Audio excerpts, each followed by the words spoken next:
اے عشق جنون آج کی بہت امیزنگ ایپیسوڈ ہونے والی ہے، کیونکہ یہاں پہ اب ایسے ایسے رازوں سے پردہ اٹھے گا کہ راحم کو اپنے رشتوں کی سچائی سمجھ آ جائے گی کہ کون اس کے ساتھ مخلص تھا اور کون اس کے ساتھ مخلص نہیں تھا۔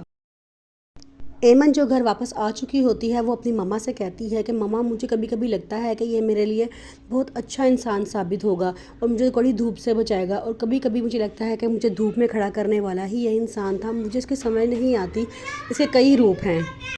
پھر وہ راحم کی طرف دوستی کا ہاتھ بڑھاتی ہے تو راحم اس کا ہاتھ ایکسیپٹ کر لیتا ہے اور اسے دوستی کر لیتا ہے، اور وہ اسے کہتا ہے کہ مجھے لگتا ہے کہ میری زندگی میں سارے رشتے کھوکھلے تھے اور بے وفا لوگ تھے، انہوں نے میرا ساتھ کبھی نہیں دیا، کیا ان لوگوں کے چہروں سے نقاب اتارنے میں تم میری مدد کرو گی؟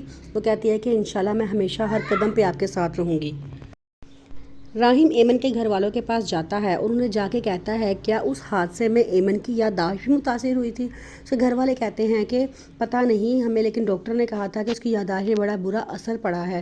جس پہ وہ کہتا ہے اچھا تو وہ ڈاکٹر آپ کو کون سی دوائیاں لکھ کے دے رہا تھا، آپ ذرا مجھے وہ دکھائیں گے؟ تو آگے سے اس کی ماما کہتی ہیں ہمیں نہیں پتا وہ کون سی دوائیاں لکھ کے دے رہا تھا، یہ جا کے آپ اپنی ماما سے پوچھو، کیونکہ وہی ہمیں دوائیاں لا کر دیتی تھی اور وہ دوائیاں ایمن کھاتی تھی۔ تو کہتا ہے کیا؟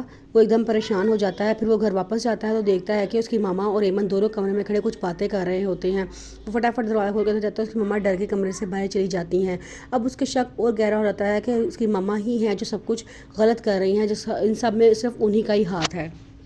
راحم کو اس طرح اچانک کمرے میں آتے ہوئے دیکھ کے اس کی ماما بھی ڈر جاتی ہیں اور وہ ایمن کو اپنے کمرے میں بلاتی ہیں اور کہتی ہیں کہ کیا راحم کو میڈیسنز کا پتہ چل گیا ہے؟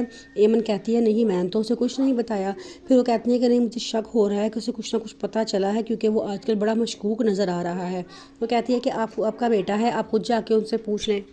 دوست ڈاکٹر کو فون کرتا ہے اور کہتا ہے کہ آپ نے اپنی دوائیوں کی ڈوز ذرا تیز کر دیں تاکہ اسے کچھ بھی یاد نہ آئے۔ ڈاکٹر کہتا ہے کہ آپ فکر نہ کریں، تو وہ کہتا ہے کہ اس وقت ہمارا کوئی بھی قدم راحم کو شک میں ڈال سکتا ہے کہ یہ سارا کچھ کیا ذرا ہمارا ہی ہے۔ جس پہ وہ کہتا ہے کہ آپ پریشان نہ ہو، ایسا کچھ بھی نہیں ہوگا، اسے کبھی بھی ہمارے پر شک نہیں ہوگا، اور ان دوائیوں پر تو اسے بالکل بھی پتہ نہیں لگے گا کہ یہ دوائیاں ان سے کون پہنچا رہا تھا۔